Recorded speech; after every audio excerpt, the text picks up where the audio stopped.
Je vais courtement lire plusieurs citations de la prédication de laquelle déjà je voulais lire 2 fois, dans laquelle et je n'ai pas pu le faire. Et vous savez que nous venons ici, ce n'est pas pour présenter un programme que nous avions auparavant, mais nous venons ici pour nous savoir conduits par Dieu en tout ce que nous faisons. Dimanche à Zurich, j'ai lu une parole sans, aujourd'hui, cet après-midi, avoir pensé à cette parole alors que je parlais de l'autel. Et maintenant, directement, ici, justement, sur l'estrade, cela m'est venu à la pensée de 2 Samuel, chapitre 24. C'est une parole très particulière. Ici, dans 2 Samuel 24, il est écrit au verset 18. Ce jour-là, Gad vint auprès de David et lui dit, 2 Samuel 24, verset 18, « Monte et lève un autel à l'Éternel dans l'air d'Aravna, le Jébusien. »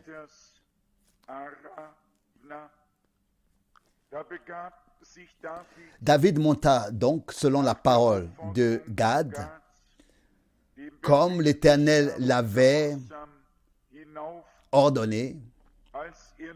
Aravna regarda et il vit le roi et ses serviteurs qui se dirigeaient vers lui. Et Aravna sortit et se prosterna devant le roi, le visage contre terre. Et Aravna dit, « Pourquoi mon Seigneur, le roi, vient-il vers son serviteur ?» Et David répondit, « Pour acheter de toi l'air et pour y bâtir un autel à l'Éternel, afin que la plaie se retire de dessus le peuple. » Ce sont des paroles étranges.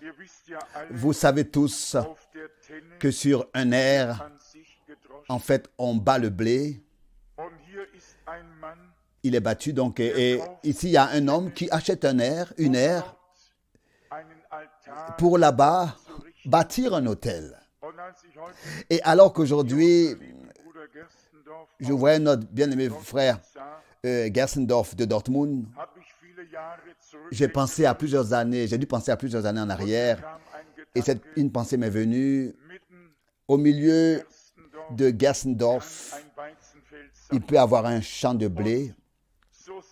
Et c'est ainsi que nous sommes reconnaissants pour chaque pensée précieuse qui nous vient. Donc, il ne s'agit pas du village, mais il s'agit du champ. Et pas seulement du champ, mais de ce qui est semé, ce qui a été semé dans ce champ.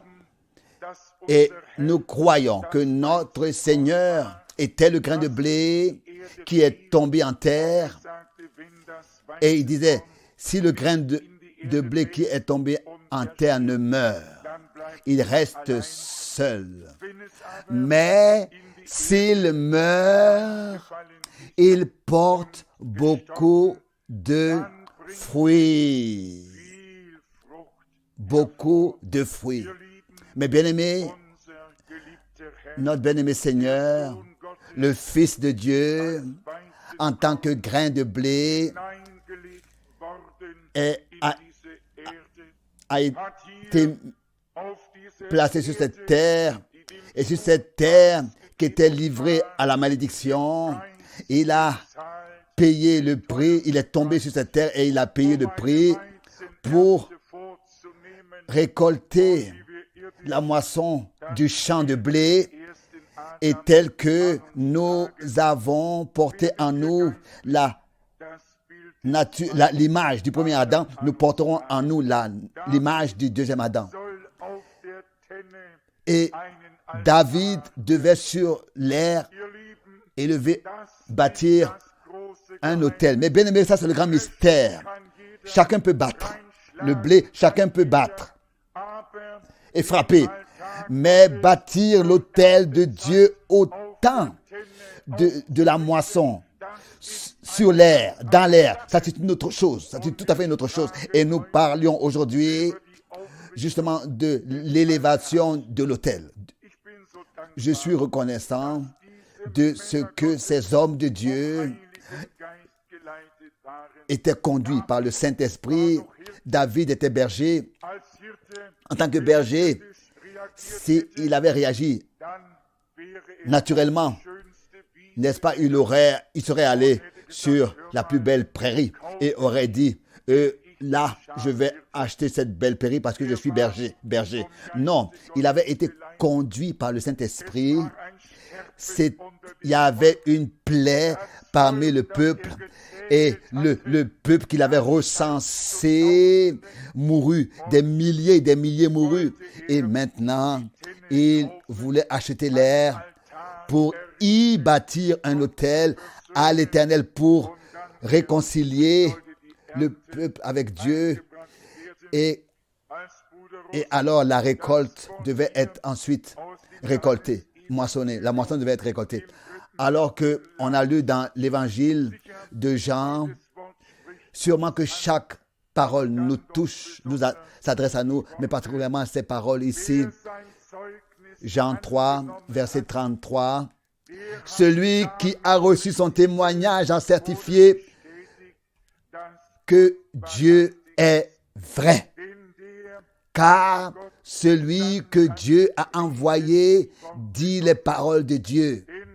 Parce que Dieu ne lui donne pas l'esprit avec mesure.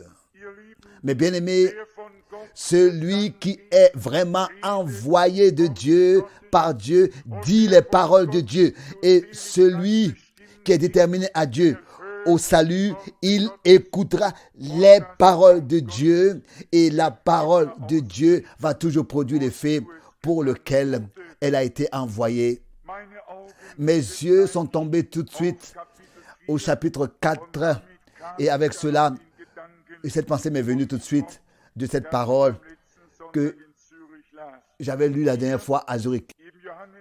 Ici, dans l'évangile de Jean, le chapitre 4, il est écrit à partir du verset 33. Les disciples se disaient donc les uns aux autres, quelqu'un lui aurait-il apporté à manger? Jésus leur dit, ma nourriture est de faire la volonté de celui qui m'a envoyé et d'accomplir son œuvre. Ne dites-vous pas qu'il y a encore 4 mois jusqu'à la moisson? Voici, je vous le dis, levez les yeux et regardez les champs qui déjà blanchissent pour la moisson. Vu terresтрement, les disciples ont pu porter un jugement et observer à quel point la moisson est avancée. Ils savaient encore 4 mois jusqu'à la moisson. Et ensuite, ce sera le temps de la moisson. Notre Seigneur n'est pas venu pour récolter un ensemencement naturel, mais un ensemencement spirituel, car sans semence, et car il dit ici, levez les yeux et regardez les champs qui déjà blanchissent pour la moisson. Qu'est-ce que notre Seigneur dirait aujourd'hui? Il dirait exactement la même chose qu'il a dit autrefois. Levez les yeux et regardez. Et si nous regardons que Dieu maintenant ouvre les portes jusqu'aux extrémités de la terre. On peut même plus faire confiance ou bien n'ose même plus croire ce que Dieu est capable de faire. Ça va nous étonner. Notre Seigneur a des possibilités sans limite, sans frontières. Il peut ouvrir les portes et si cela est sa volonté, sa parole peut aller jusqu'aux extrémités de la terre. Ici, je ne l'ai pas encore dit. Personne encore le sait jusqu'à maintenant. Mais le 18 de ce mois, je suis invité à Londres pour là-bas, à la BBC, avec plusieurs autres personnes ensemble être réunies pour voir quelles possibilités existeraient et est-ce que par satellite, nous pouvons sur toute la terre propager et transmettre et prêcher la parole de Dieu. Je ne me fixe à rien. J'ai accepté l'invitation et je vais aller. Notre prière et notre demande, c'est Seigneur, que ta volonté soit faite sur la terre comme au ciel. Nous ne sommes pas plus des enfants qui viennent à notre Dieu et qui se laissent donner des cadeaux, bien des dons, ou bien ce dont ils ont besoin. Mais nous voulons être des fils et des filles de Dieu, spirituellement des adultes qui peuvent dire, ma nourriture, c'est de faire la volonté de celui qui m'a envoyé. Nous savons que dans Matthieu 24, verset 14, notre Seigneur, n'est-ce pas, a dit que cet évangile, pas seulement l'évangile du royaume, mais cet évangile du royaume sera prêché dans le monde entier pour servir de témoignage à toutes les nations. Alors viendra la fin. Il n'y a réellement aucun réseau de radio ou de télévision sur toute la terre comparable à la BBC de Londres. Pas seulement les 49 États du Commonwealth, mais beaucoup d'autres États écoutent et voient ce qui est dit de là-bas ou bien exposé de là-bas, rapporté de là-bas. Est-ce que si Dieu nous ouvre cette porte, alors nous entrerons entièrement et nous allons mettre tous nos efforts, et si c'est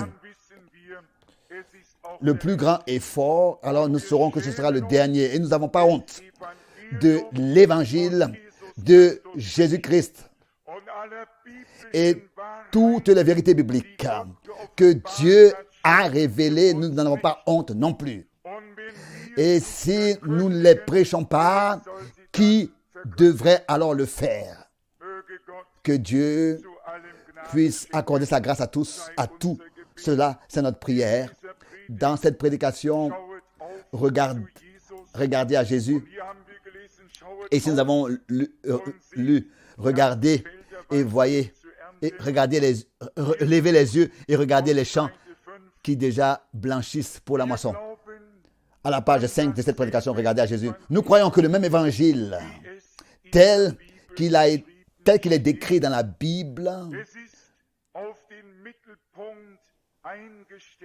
il est réglé au centre. Vous savez, il avait une cible devant lui. Et celui qui a déjà fait des tirs de fusil, vous savez qu'il y a plusieurs cercles sur la cible, mais il s'agit d'atteindre le petit point au centre de la cible, pas à droite, à gauche, en haut, en bas, d'atteindre, mais la cible elle-même n'est pas intéressante, donc le grand cercle, mais le centre sur la cible, c'est ça qui est important. Pas seulement la cible, chacun peut l'atteindre, mais le centre, le petit point au centre de la cible, personne, c'est pas tous qui peuvent l'atteindre, la viser et l'atteindre. Et ici, il dit, vous savez, c'est réglé au petit point de la cible. Si un fusil est réglé et Et s'il atteint le petit point central de la cible, alors il atteindra aussi le deuxième et toutes les autres fois. Ça, c'est sûrement prononcé dans la foi par Frère Branham. Et aussi, c'est pensé spirituellement. Parce que, vu terrestrement, on peut atteindre la cible au petit point, au centre de la cible, une fois et la deuxième fois la manquer. Mais ici, il s'agit de choses spirituelles. Et cet homme de Dieu qui était tellement lié à la nature.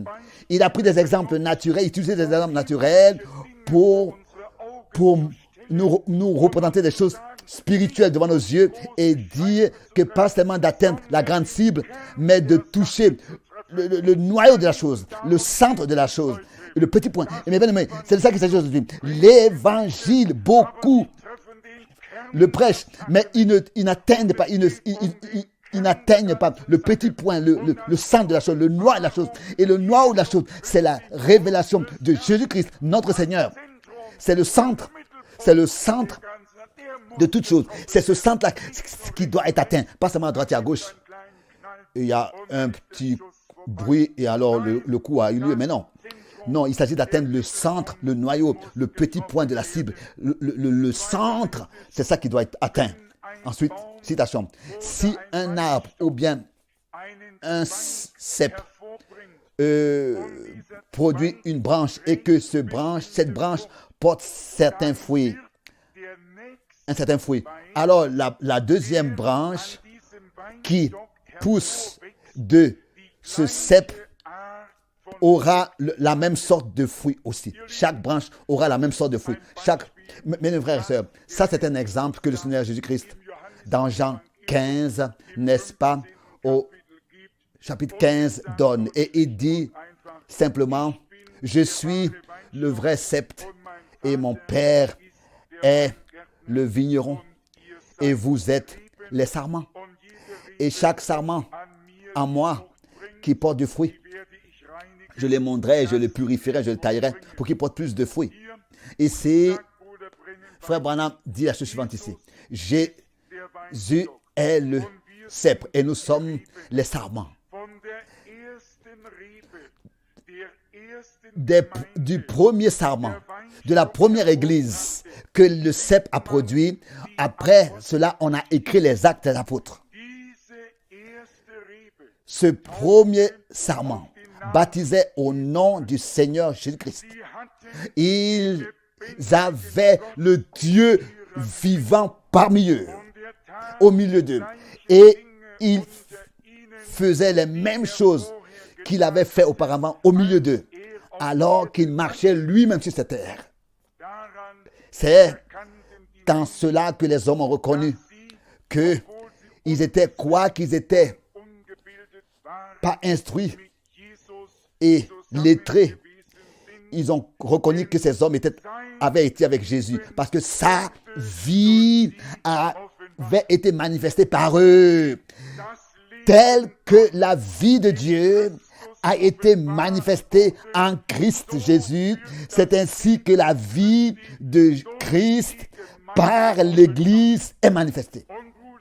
Et frère Branham nous montre et nous dit que si le cep au commencement a laissé pousser une branche et que un acte des apôtres a été lu après ce sarment, alors il faut que chaque autre branche qui pousse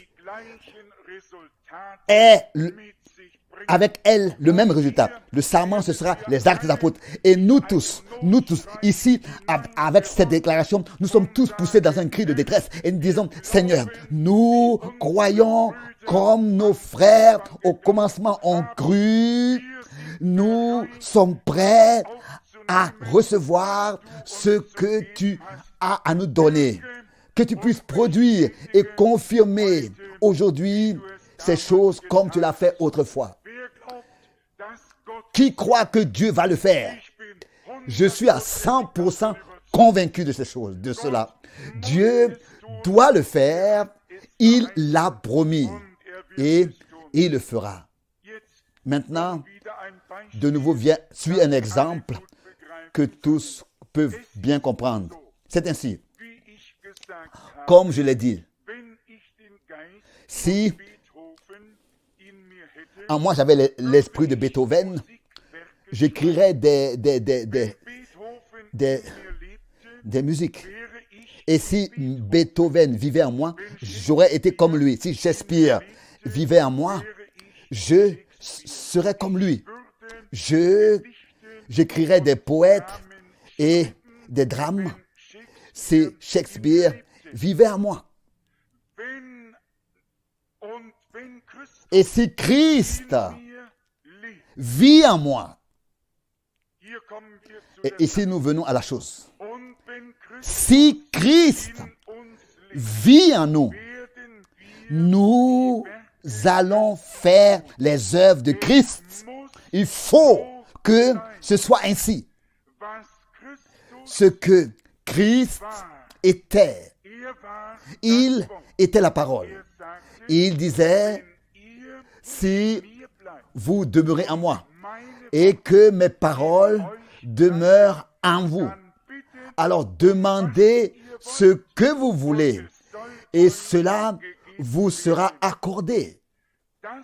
Ça, la parole est là, mais elle a seulement besoin de la lumière. La lumière lui donne vie. La lumière donne vie à la parole. La parole est là. Elle a été révélée. Nous l'avons écoutée, reçue et nous la croyons. La parole est là, mais la lumière doit la manifester. Lui donner vie et la manifester. Maintenant, je vais vous dire quelque chose. Citation. Que jusqu'à maintenant, je vous ai jamais dit. C'est ce que ça va faire à peu près 5 ans ou bien plus. C'est à cela que nous avons regardé, ça va faire depuis 5 ans. Le troisième pull a été confirmé et je suis sûr que tous vous savez ce que c'est. Ici, une petite remarque pour ceux qui sont nouveaux parmi nous. Il y a 3 sommets dans le ministère. Il y a eu 3 sommets dans le ministère de Frère Branham. 3 points culminants, 3 sommets. Et le dernier ministère, la dernière chose du dernier ministère, son dernier ministère, il a désigné de dernière chose ou bien du troisième pull, les révélations des mystères de Dieu résumées avec la restauration de toutes choses. Et ainsi, l'Église doit à la fin se tenir telle qu'elle s'est tenue là au commencement. Et ici, il dit maintenant la chose suivante. Déclaration. Pensez à cela. Il n'y aura pas d'imitation de ces choses. Cela ne peut pas être imité. Cela ne peut pas être imité. C'est là maintenant. Et cela m'a été montré que très bientôt, ce qui s'est manifesté en partie se manifestera totalement, entièrement. Totalement, entièrement. Pour que sa présence vous soit prouvée. Vous soit prouvée. Mais cela ne produira pas son effet d'une grande ampleur tant que le Conseil mondial ne commencera pas à punir. Ici, nous avons de nouveau une déclaration. Nous savons que des efforts sont faits et que tout travail dans le monde religieux, dans le Conseil écuménique, pour avoir une Église mondiale sous la domination de Rome, les choses iront très mal pour ceux qui ne participeront pas à ce mouvement, qui n'accepteront pas la marque de la bête les choses n'iront pas bien pour eux. Les choses iront très mal pour eux. Mais Dieu va, mais comme jamais auparavant, Dieu se fera connaître à eux. Ils seront abandonnés des hommes, mais pas abandonnés de Dieu. Et nous préférons être abandonnés de tous les hommes, même à aucun prix être abandonnés de Dieu, par Dieu, car nous savons, alors que notre Seigneur devait dire, mon Dieu, pourquoi m'as-tu abandonné? Qu'est-ce que cela a signifié pour lui? Nous savons, après que nous fûmes réconciliés, nous ne voulons jamais plus être séparés de Dieu. Maintenant, il dit ici, déclaration. Jusqu'à maintenant, nous avons tout ou bien presque tout pu imiter. Nous avons pu imiter presque tout. Mais quand ce temps viendra, quand la pression viendra, alors, la pression, alors, ce que vous avez vu en partie se manifester, vous le verrez dans la plénitude de sa puissance se manifester. Mais bien aimés, nous sommes assis ici aujourd'hui, au début de septembre 82, et nous sommes poussés à bout et nous disons, mais Seigneur, combien de temps encore nous devons attendre? La patience semble nous quitter. Ici, il nous est dit que d'abord, il faut que le temps arrive où ce que nous avons vu se manifester en partie se manifeste dans toute sa puissance et se déploie dans toute sa puissance. Qu'est-ce que j'en peux? Que Dieu a planifié certains temps pour ce qui doit arriver dans ce temps arrive quand le temps arrive. Il y a une chose qui est certaine.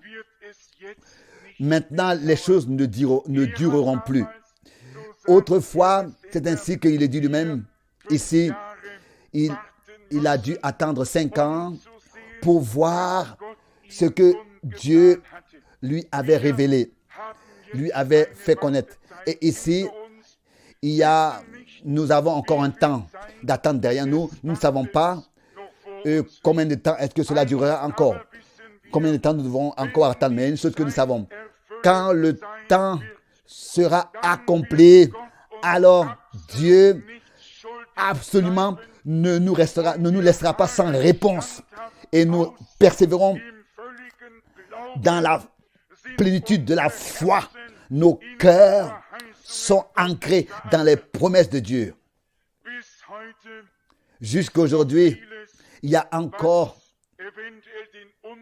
beaucoup de choses qui éventuellement ne laissent pas apparaître la différence. Il y a tellement de mouvements spirituels, dons de l'esprit ici, dons de l'esprit là.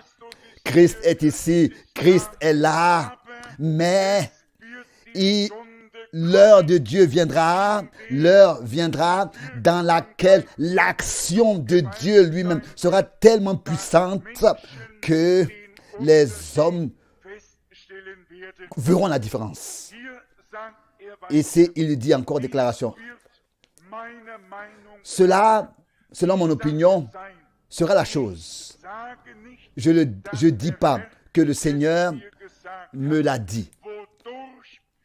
Ce sera la chose par laquelle la foi pour l'enlèvement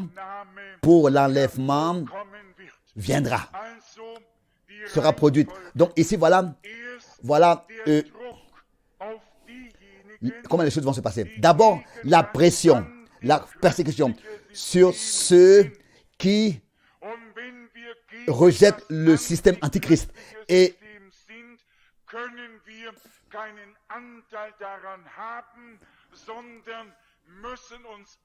c'est ainsi que si nous sommes dans le système antichrist, nous ne pouvons pas avoir part à ce que Dieu va faire. Nous devons d'abord sortir du système antichrist, le rejeter. Et Christ va se révéler parmi les siens et se manifester et se faire connaître. Et par cette action puissante de Dieu, la foi pour l'enlèvement surviendra. Au moment où nous devons être sauvés. Nous avons besoin de la foi pour notre salut. Si nous devons être guéris, nous avons besoin de la foi pour notre guérison. Et si nous devons être enlevés, nous avons aussi besoin de la foi pour l'enlèvement. De la foi de l'enlèvement. Mais bien aimé,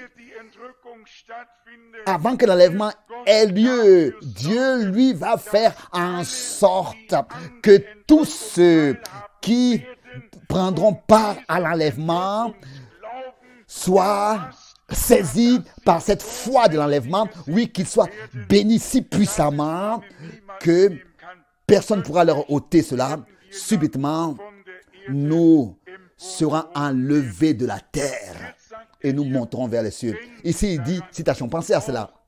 Vous aussi qui écouterez ces cassettes, ces bandes magnétiques, immédiatement, vous verrez dans mon ministère un changement, pas une réduction, pas un boom, mais une marche arrière. Nous sommes maintenant devant cet âge. Les choses ne peuvent plus continuer ainsi. Nous devons attendre jusqu'à que cela arrive pour que nous ayons la liaison à ces choses. Tous, nous aimerons toujours marcher et ne jamais nous arrêter. Le peuple d'Israël devait s'habituer à une chose. Et lisez un peu une fois. Il y avait exactement 40 stations pendant les 40 ans de leur randonnée dans le désert. Mais seulement quand la colonne de feu s'élevait, alors le peuple aussi devait se lever et continuer à marcher. Il ne pouvait pas faire ce qu'il voulait. Il devait attendre jusqu'à que le temps de Dieu soit venu pour continuer à marcher. Il faut tout d'abord que le dernier soit appelé à sortir avant que tous les autres puissent être perfectionnés. Est-ce que vous comprenez cela? Si ce n'est que le dernier enfant de Dieu ait été appelé auparavant, l'achèvement, la perfection ne peut pas avoir lieu. Et l'enlèvement ne peut pas non plus avoir lieu. Donc, il faut d'abord que l'appel à sortir retentisse dans le monde entier avant que le dernier entre et que les choses dernières s'accomplissent dans le troupeau des appelés à sortir. Donc, nous devons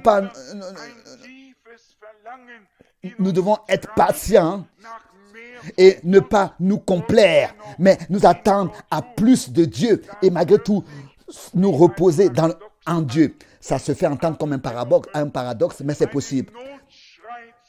D'avoir un cri de détresse, d'être poussé à bout. Oh Dieu! Mais en même temps dire, Seigneur, je me repose en toi. Est-ce que cela n'est pas merveilleux? D'un côté, se reposer en Dieu et d'un autre côté, émettre le cri de détresse de l'âme. Oh Seigneur, quand est-ce que tu le feras? Et de nouveau, Seigneur, je sais que tu ne viens pas trop tard. Mais bien aimé, ça c'est la disposition des vrais enfants de Dieu. Ne pas s'inquiéter, s'agiter et faire quelque chose de propre de soi-même, mais entrer dans le repos de Dieu et attendre jusqu'à que Dieu le fasse. Ici, il est dit encore, citation, des gens comme nous seront, n'est-ce pas, exclus de tous. N'est-ce vrai? Ici, il a parlé des dénominations et de tout, des fusions, des églises. Et il dit des hommes comme nous seront exclus de tout. Ça, c'est vrai. On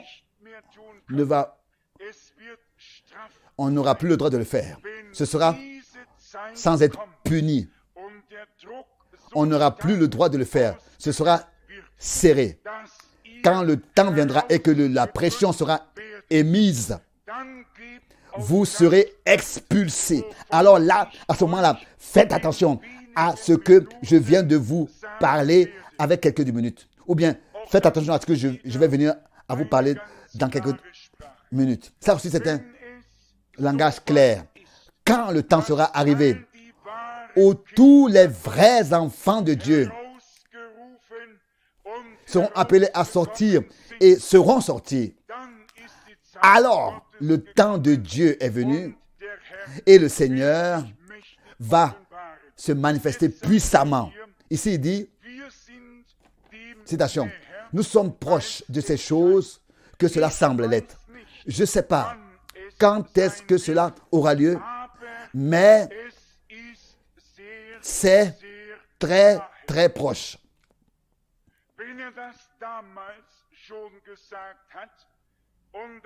Si déjà autrefois, il avait dit, et ça c'était en décembre 63, alors qu'est-ce que nous devons dire aujourd'hui dans l'année 82? Les choses sont encore beaucoup plus rapprochées que c'était le cas en 63. Et encore une fois, disons cela en insistant que ce n'est pas en vain que nous attendons ces choses, mais que nous verrons l'accomplissement de ce que Dieu a promis. Ça, c'est certain. J'ai, à Kinshasa, expérimenté une réunion et elle m'a intérieurement beaucoup touché et quelque chose semblait me parler et me dire, c'est ainsi que ce sera quand Dieu se manifestera, quand l'action de Dieu commencera, subitement. À la fin de la prédication, l'Esprit de Dieu vint sur moi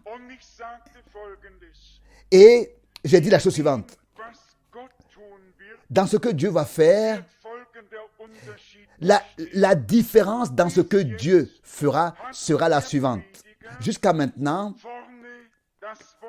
le prédicateur a prêché la parole de la chair. Il a exercé le don de la foi, des miracles et le don de l'esprit. Et le peuple peut être assis là. Mais dès maintenant, après que la parole de Dieu sera retentie, sera apportée, la foi sera produite sous l'écoute de la prédication en ceux qui écoutent la parole. Et à la fin de la prédication, Dieu lui-même exercera ces différents dons-là parmi ceux qui ont besoin de recevoir quelque chose de lui. Le don de guérison, le don de miracle, le don de la foi et tout ça. Il exercera lui-même ces dons. Et pendant que je prononçais cela, sous l'onction du Saint-Esprit, quelque chose d'étonnant s'est passé. Je ne sais pas si c'était des centaines ou bien des milliers, mais subitement,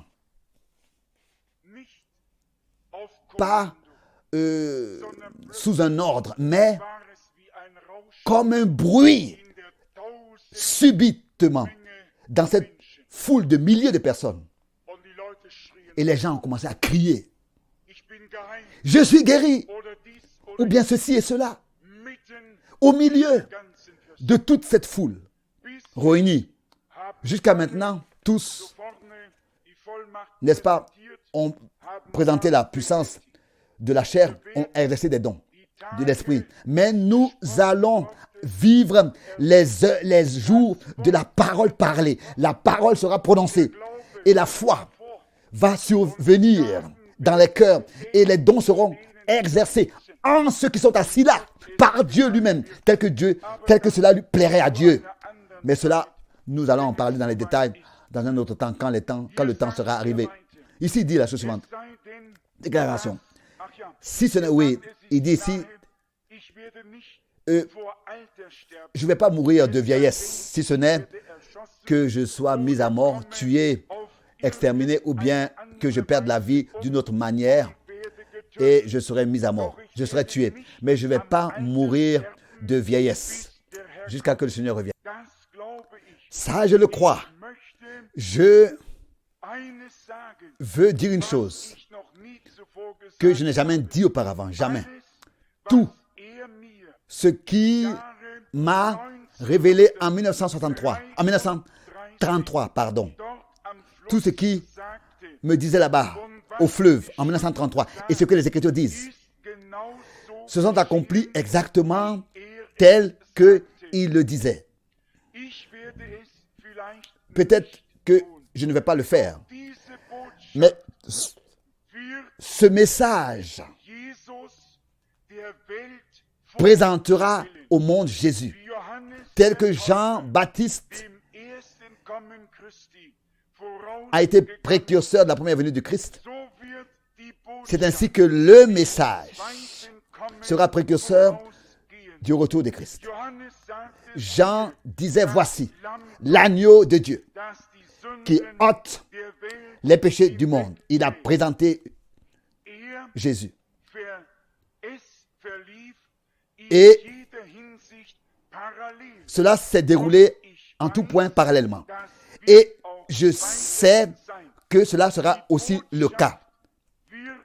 Maintenant, le message continuera à être apporté. Et justement ici, laissez-moi dire et faire la remarque suivante. Parce qu'il y a des hommes qui prétendent que quelqu'un d'autre doit venir. Ici, frère Branham dit, cela se déroule parallèlement avec ce qui s'est passé lors de la première venue de Christ. Est-ce que, après que Jean-Baptiste ait apporté le message et ait préparé le chemin, est-ce qu'une deuxième personne est venue pour frayer encore le chemin? Non. Jean-Baptiste a vécu jusqu'à que son ministère fût achevé et ensuite il fut mis à mort. Seulement parce qu'une femme avait bien dansé et subitement le roi a dit demande-moi quelque chose, même si c'est jusqu'à la moitié de tout mon royaume. Et cette Jézabel a exigé la tête de Jean-Baptiste. Et déjà, le grand prophète de tous les temps devait perdre sa vie presque dans sa jeunesse. Et tous, nous nous posons la question, oh mon Dieu, tu l'as envoyé et tu permets une telle femme danser, qu'une telle femme danse là-bas, et tu permets qu'elle exprime une telle demande, un tel souhait, et subitement ton prophète a été décapité. Comment est-ce que les choses devraient maintenant continuer? Nous pourrions dire, mais mon Dieu, tu as envoyé frère Branham, tu lui as révélé tant de choses, tu lui as montré des choses dans le futur, et tu as permis que quelqu'un entre frontalement dans sa voiture et que 5 jours plus tard, il décède. Jean avait achevé son ministère et frère Branham avait aussi achevé son travail. Les deux sont partis avant que le Seigneur avait achevé son œuvre. Le devoir de Jean-Baptiste fut achevé. Mais l'œuvre de la rédemption à Golgotha n'était pas encore accomplie. Jean-Baptiste avait achevé son ministère et fut repris. Mais le Seigneur avait continué avec les siens et a, en tant que sauveur, accordé la rédemption. Frère Branham a achevé son ministère et le Seigneur va maintenant avec les siens continuer à travailler jusqu'à que les rachetés soient achevés, soient perfectionnés. On n'a pas besoin que quelqu'un d'autre vienne, un deuxième vienne. Nous avons, notre attention a été attirée à celui à qui Jean-Baptiste et frère Branham ont attiré l'attention. Voici l'agneau de Dieu qui ôte les péchés du monde. Nous allons nous garder d'attirer l'attention sur un homme. Après que d'une manière si claire, notre attention a été attirée à lui et à notre Seigneur Jésus-Christ et que nous sommes venus à lui. Et les choses restent ainsi jusqu'à la fin. Christ, le centre de notre prédication. Avant que lui l'alpha et l'oméga, lui le premier et le dernier, lui qui a commencé et qui achèvera pour le jour de son retour, au jour de son retour, parmi tous ceux qui ont cru de tout leur cœur. Mes bien-aimés, que Dieu puisse bénir en nous toutes ces paroles et les écrire dans nos cœurs, et pour que nous ne puissions jamais les oublier, car nous vivons dans un temps dans lequel les hommes disent toutes sortes de choses et le peuple est déchiré de toutes parts. Mais si nous sommes affermis et fondés, alors les tempêtes peuvent venir, les vents des interprétations peuvent souffler, mais ils souffleront à côté de nous sans nous emporter. Et nous resterons fermes et resterons dans ce que Dieu, par sa grâce, nous a révélé. Cela parfois me fait mal au cœur et c'est une douleur quand je dois constater que après plusieurs années d'enseignement, des personnes sont emportées par toutes sortes de choses. Alors, je me pose la question, mais pourquoi est-ce qu'ils se sont assis durant toutes ces années sur les chaises? La deuxième question est, est-ce qu'ils ont vraiment, dans la foi, reçu la parole de Dieu durant toutes ces années? Et malgré tout, je suis convaincu que beaucoup se retrouveront le chemin. Ils doivent faire les expériences, ils doivent avoir les expériences et aussi faire les expériences comme toi et moi, et Dieu est capable avec les siens, avec chacun qui lui appartient, d'atteindre le but. Aussi certain que nous sommes prêts à, n'est-ce pas, soumettre notre volonté dans sa volonté. Résumons ensemble.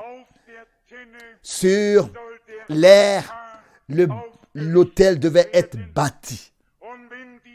Et si cet autel de Dieu fut bâti, alors c'est seulement après que la moisson pouvait être récoltée. Et que Dieu puisse nous accorder sa grâce à comprendre que chaque élévation de chaque autel avec qu'une seule signification. C'est d'apporter ensuite sur cet autel un sacrifice à Dieu pour être réconcilié avec Dieu par le sang répandu. Et cela, justement, a eu lieu pour nous tous sur la croix à Golgotha.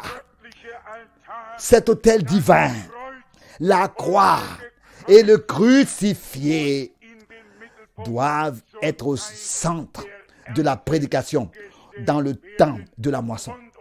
Et notre Seigneur disait,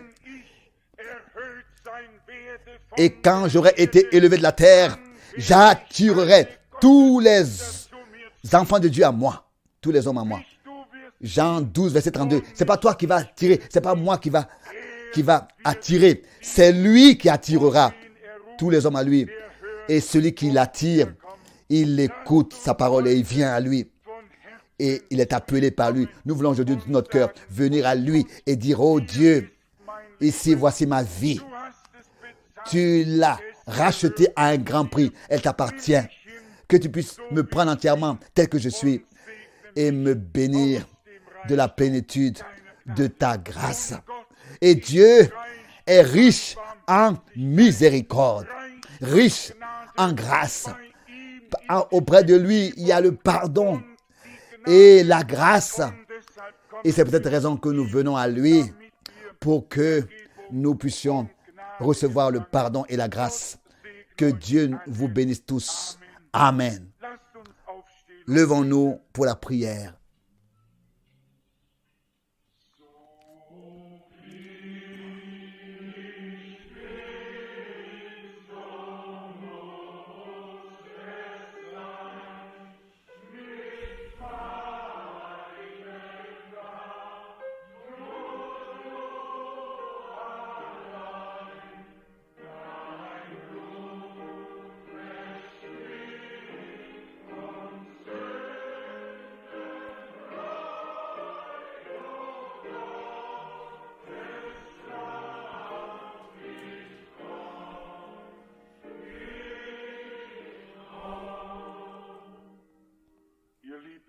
Mes bien-aimés,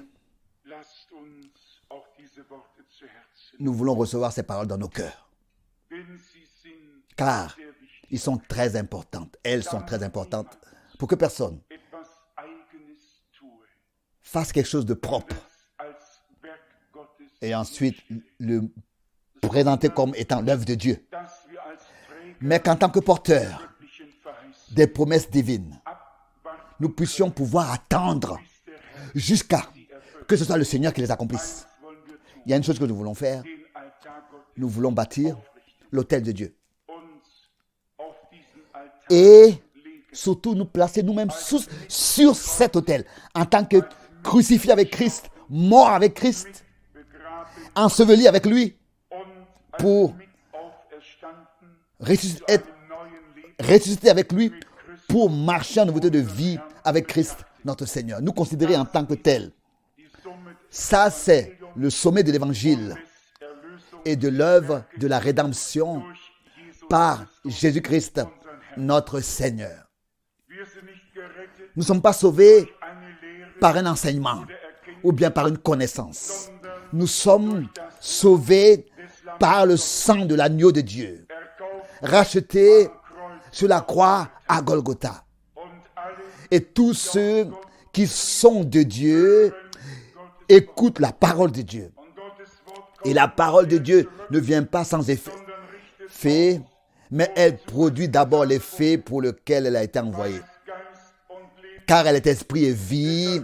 C'est peut-être la raison qu'elle produit la vie de Dieu, spirituelle, divine, en tous ceux qui l'écoutent, qui la reçoivent et qui la croient, qui la reçoivent dans la foi. Et maintenant, nous voulons ensemble, comme chacun dans son cœur le ressent, nous voulons remercier le Seigneur et lui apporter l'honneur.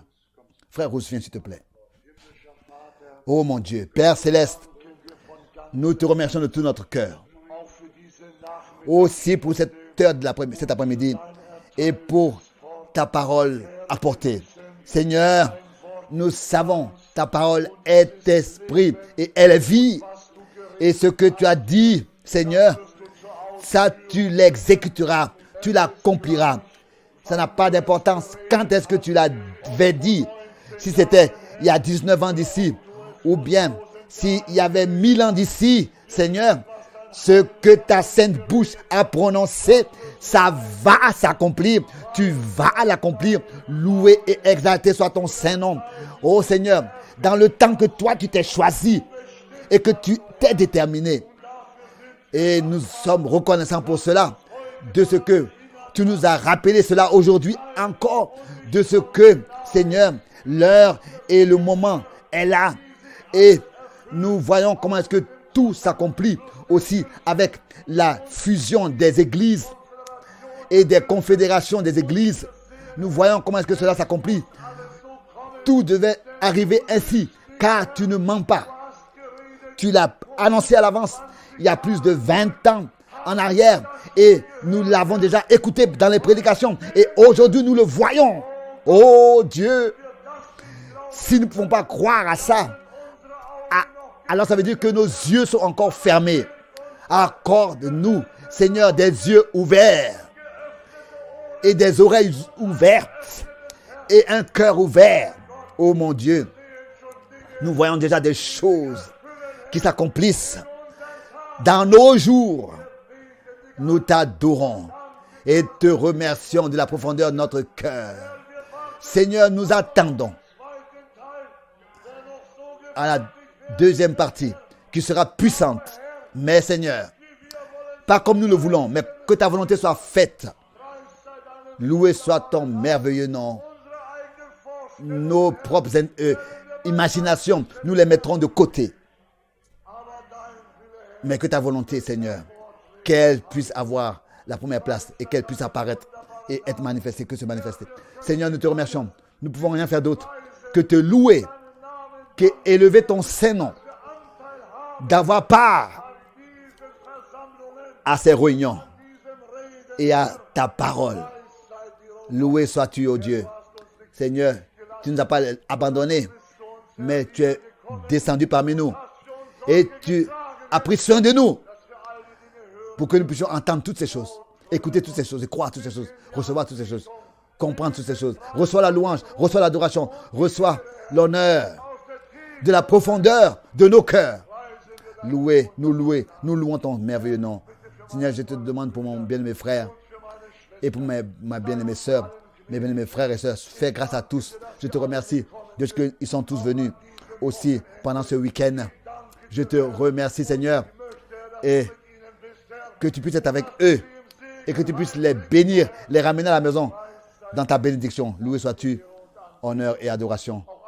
Aussi pour tous ceux qui ne pouvaient pas venir, Seigneur, que tu puisses aussi les rencontrer tous, les bénir. Et Seigneur, tout ton peuple, que ce soit qu'il soit en Afrique, ou bien quoi que ce soit, où est-ce qu'il serait, accorde ta grâce et bénis par tout ton peuple. Nous te demandons aussi pour les enfants de nos frères et sœurs, Seigneur, comment exprimer cette requête, qui ont des cauchemars, que tu puisses les délivrer de toutes ces choses et qu'ils puissent bien dormir. Seigneur, nous te remettons chacun entre tes mains aussi pour les enfants de la sœur Karine, qu'elle puisse, oh Seigneur, qu'ils puissent être complètement délivrés. Tu connais cette requête aussi, mais tu es le Seigneur au-dessus de toutes choses, le maître de toutes choses, que nous t'apportons toutes choses au nom précieux de Jésus-Christ. Nous croyons de tout notre cœur que tu feras toutes choses bien et que tu exauceras toutes ces requêtes. À louer et exalté sois-tu. Oh, gloria à notre Dieu. Agrée ton peuple et tous ceux qui sont peut-être ici parmi nous et qui ne sont pas encore délivrés et qui ont encore besoin du salut de leur âme. Seigneur, fais-le avant que ce soit trop tard pour eux. Accorde ta grâce à tous. C'est ma prière. Seigneur, nous te prions aussi pour nos familles, pour nos maisons, pour nos parents, pour nos familles, nos enfants. Oh Seigneur, que personne ne se perde, Seigneur, que tous soient sauvés avant que ce soit trop tard. Nous t'adorons et louons ton merveilleux nom. Alléluia. Amen. Nous donnons l'honneur qu'à Jésus et prêchons son amour. Et prêchons son amour. Nous donnons l'honneur qu'à Jésus et prêchons son amour.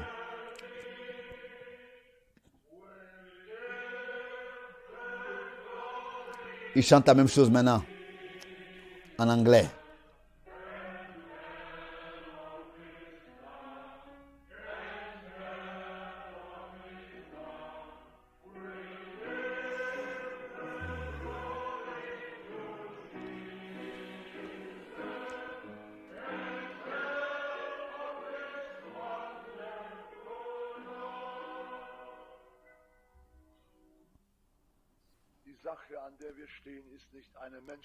L'œuvre dans laquelle nous tenons n'est pas une œuvre humaine, c'est l'œuvre de notre Dieu.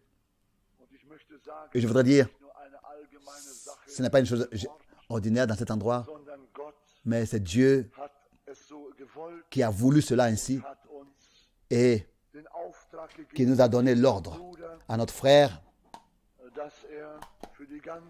que pour le monde entier, en fait, il a la responsabilité pour le monde entier.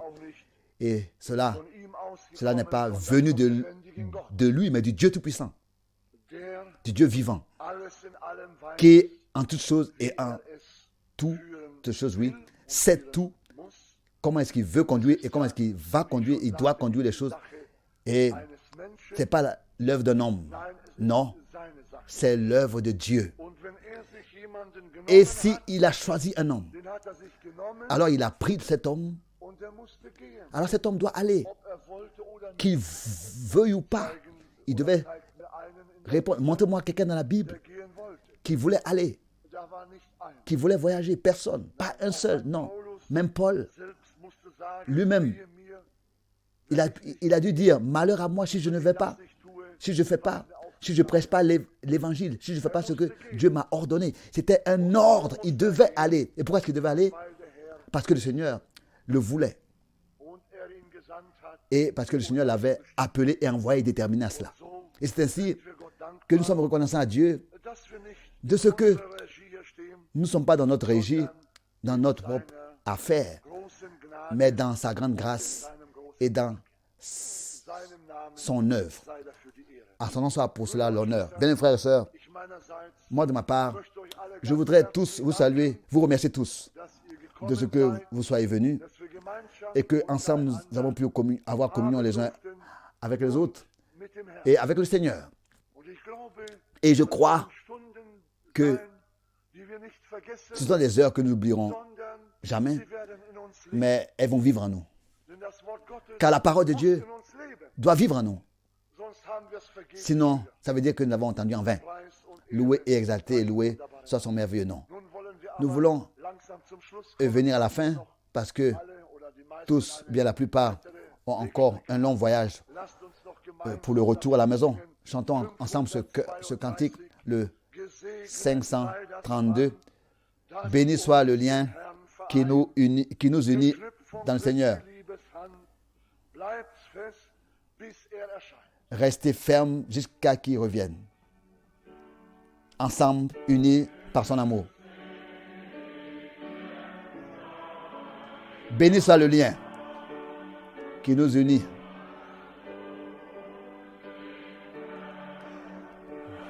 Dans le Seigneur.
Restons unis dans la douleur et la joie jusqu'à qu'il revienne.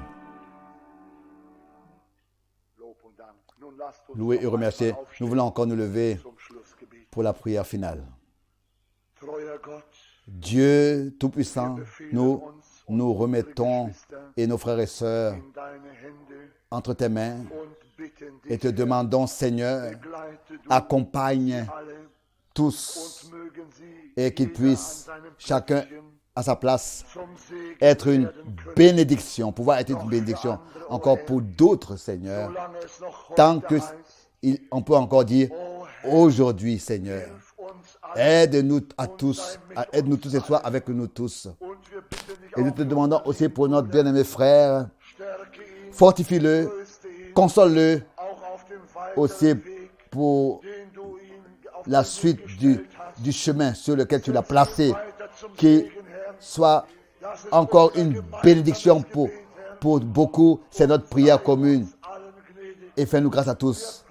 Nous te louons, nous t'adorons dans le saint nom de Jésus. Alléluia.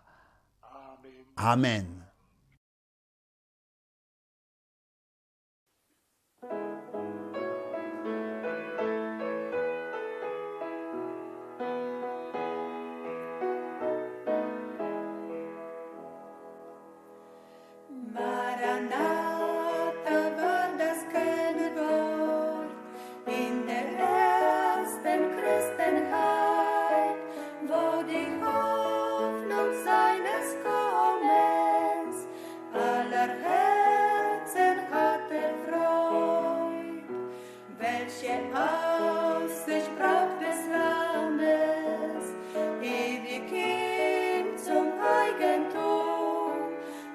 Maranatha, selge Hoffnung, komme bald, Herr Jesu, komm.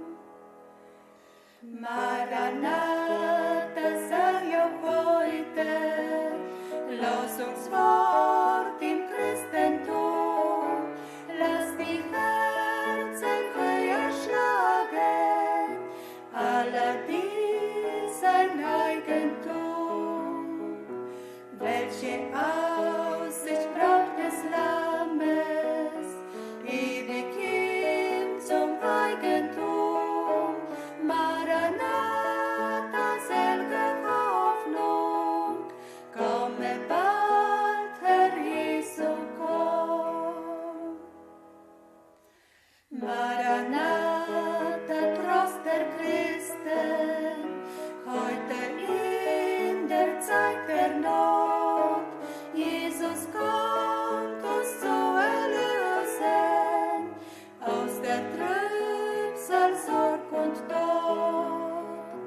Welche Aussicht braucht des Lammes, ewig ihm zum Eigentum? Maranatha, selge Hoffnung, komme bald, Herr Jesu, komm. Maranatha, gürt die Lenden, halte deine Lamp bereit, preis die Botschaft seines Kommens, kräftig aus in diese Zeit. Welche Aussicht braucht des Lammes, ewig ihm zum Eigentum? Maranatha, selge Hoffnung, komme bald, Herr Jesu, komm. Maranatha, Herr ist nahe, End des Zeichens sehen wir schon.